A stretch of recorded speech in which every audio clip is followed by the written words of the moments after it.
Christmas has always been a hard time for me. Childhood memories of bickering relatives, drunken tirades, and hostile dinner conversations made me wince at the mere mention of the holiday. In the Christmas of 1989, I broke my collarbone on my new toboggan. In the Christmas of 1997, my brother drove the family car into a lamppost. And in the Christmas of 2000, my grandmother set the kitchen ablaze while attempting to cook a turkey. But it wasn't until the Christmas of 2008 that a real tragedy occurred. Jennifer and I met in the fall of 2002, engaged in the winter of 2004, and married in the summer of 2006. She gave birth to our son Noah in the spring of 2008. This was our first Christmas together as a family. It was a beautiful new model home in a quiet neighborhood in a peaceful little town. It was just a few days before Christmas when he broke in. I was staying late at the office before locking up for the holidays. He didn't take anything. He didn't move a single thing out of place. He just walked upstairs and went after her. The police called it the most senseless and animalistic act they had ever seen. And somehow, with her blood painting the walls, they still never managed to find the monster who did it. And I would never know why it happened. This year was going to be a new start for us. Despite the Scrooge-like demeanor I developed every year at this time, Noah loved Christmas. At almost 8 years old, he didn't have much to say. But everything he did say had to do with stories of Santa, elves, and reindeer. The little scoundrel was a better sleuth than he was a conversationalist. Last year, he managed to find his Christmas presents behind my tool bench in the garage. But this year, his presents were going into the attic where I knew he couldn't get to them. The mid-century home we purchased after Jennifer's passing had much older, antiquated attic stairs than our old home did. I had just finished packing the Christmas presents when in that dusty old attic when I realized it was time for his school bus to drop him off. As I pushed the heavy attic staircase up, I had a smirk of satisfaction. That child was not making his way up those steps. It was December 11th. Christmas Day was still 2 weeks away. My parents weren't arriving until the 18th. The holiday shopping was done, and school was now out until January. So Noah and I were going to have a few days of holiday bonding all to ourselves. This might have been the first Christmas in many years that I would truly get to enjoy. 5 nights ago, Noah stayed up a little later watching holiday specials on the television. He went to sleep around 8:30 and I went to bed shortly thereafter. It wasn't until 11 o'clock when I first heard those light footsteps scattering across the hall. I suddenly became alert as the footsteps stopped at my door. I sat up as the door slowly began to creak open. It was Noah.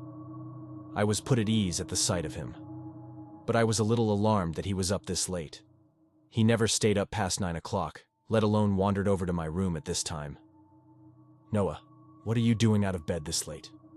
Dad, do you believe in Santa Claus? What? Do you? I was taken a little off guard by the question, but I decided to put his mind at ease. Yes, of course, I believe in Santa Claus. Why do you ask?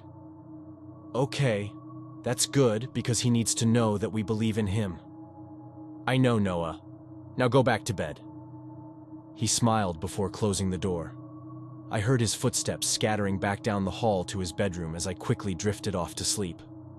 4 nights ago, Noah and I were making Christmas cards for the relatives who would be arriving in the following days. We had construction paper, glitter, scissors, and glue. It was quite a messy scene, but I thought he deserved to have a little fun on his first day of vacation. After finishing up the cards, I began to gather them all up and look them over with Noah. There's one for Grandpa and Grandma, and one for Uncle John, and... I paused at the sight of a card addressed to no one in the family. Who is this card for, Noah? It's for Santa Claus. He would be really happy if we made him a card too. I smirked at Noah's thoughtfulness and added it to the pile. Later that night, I was awoken by a crashing noise. Suddenly, I heard the footsteps sputtering towards my room again with more urgency. Noah, this is the 2nd night in a row. You still believe in Santa, right? Yes, I already told you that yesterday. Okay, I don't think Santa knows that, but thanks. Noah, what was that crashing noise I just heard? Noah shrugged his shoulders in ignorance and scurried back to his bedroom. I was too tired to argue with him. I was probably just imagining it. I drifted back to sleep. 3 nights ago, I was sitting in front of the television watching a football game, while Noah was drawing with his crayons beside me. During breaks, I became increasingly curious as to what he was drawing. When he left the room, I picked it up and realized it wasn't a drawing. It was a list. "Hey, Noah, is this your list to Santa Claus?" "Yeah, Santa told me I have to write him one.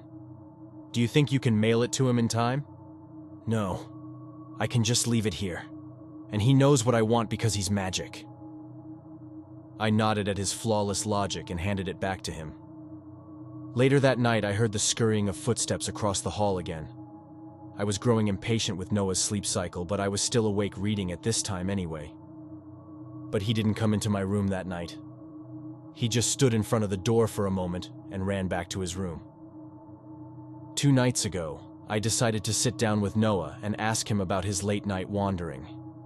He suddenly became nervous when asked, but he finally uttered that he was waiting for Santa to come with his sleigh and reindeer.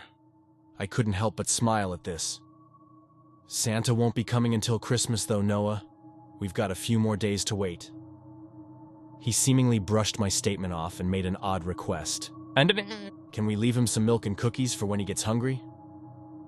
I wasn't going to argue with him. I'd just make him a deal. "All right, but if we do, you have to promise to stay in your bed after bedtime, okay?"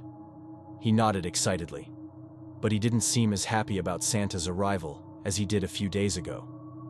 I guessed that he was getting burnt out from waiting so long. Later that night, the scurrying of footsteps began again. At first, they were faint, but then they headed straight to my room. I was more than a little upset at this point as my door opened. "Noah, I thought I told you to stay in bed."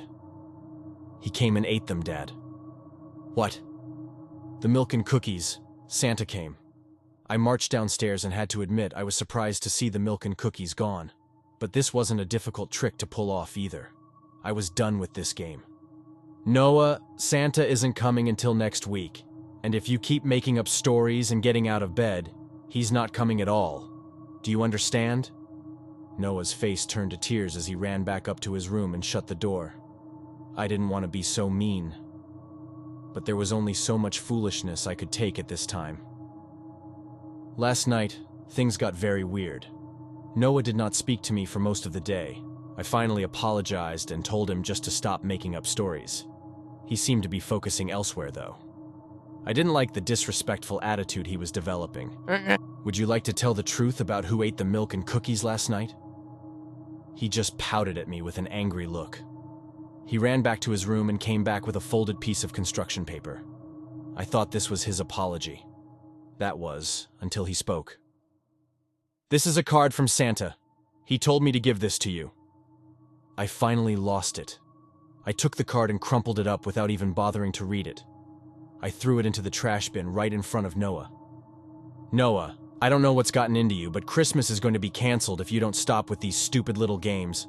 What do you want from me?" "I want my mom and dad to be back together."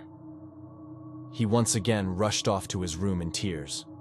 I felt guilty for managing to make him cry twice in 2 days. We never really talked about his mother. He had every right to be upset now that he was older and was beginning to understand her absence. I let him cool down for a while. I decided to let him sleep in my room both to comfort him and to keep an eye on him. It wasn't until 11 o'clock last night that he once again woke up. "Dad, it's time." I was angry at being awoken at this hour again, but decided to be patient with Noah. "Time for what, Noah?" "Santa has a surprise waiting for us downstairs." I was beginning to get a little nervous at Noah's delusions, but I finally decided to play along. Noah dragged me downstairs and into the living room. When I saw it for myself, I quickly became scared for a different reason altogether. The tree was lit up, and all the presents from the attic were laid around the tree. "Noah, how did you get all these down here?" "I didn't do it, Dad. Santa did." The hairs on my back began to stand on end. There was no way Noah could have lifted all these gifts or even gotten into the attic to find them. And how did Santa get into the attic to get them? Noah turned to me and meekly replied, "He's been living up there all week, Dad. He made me promise to keep it a secret." My jaw dropped as I tried to remain cool. Is Santa still in the house? Noah paused for a moment before answering. No. He said he had to leave after you found your surprise, and after you read his letter. My breathing became heavy as I started to panic in fear. I rushed across the house towards the wastebasket. I pulled out the crumpled letter I had thrown there earlier and opened it. The front of the card was written in eloquent handwriting. "All you want for Christmas!" I slowly opened the inside of the letter. I almost burst into tears at the sight of it. It was a picture of Jennifer and me, taken days before her death. Written in blood across the picture was, "Together again, soon." My hands were shaking. I couldn't even move. He was back, and he was going to finish what he started. On the back of the card, there was no blood. There was no ominous message, just one simple little line. Ho, ho, ho.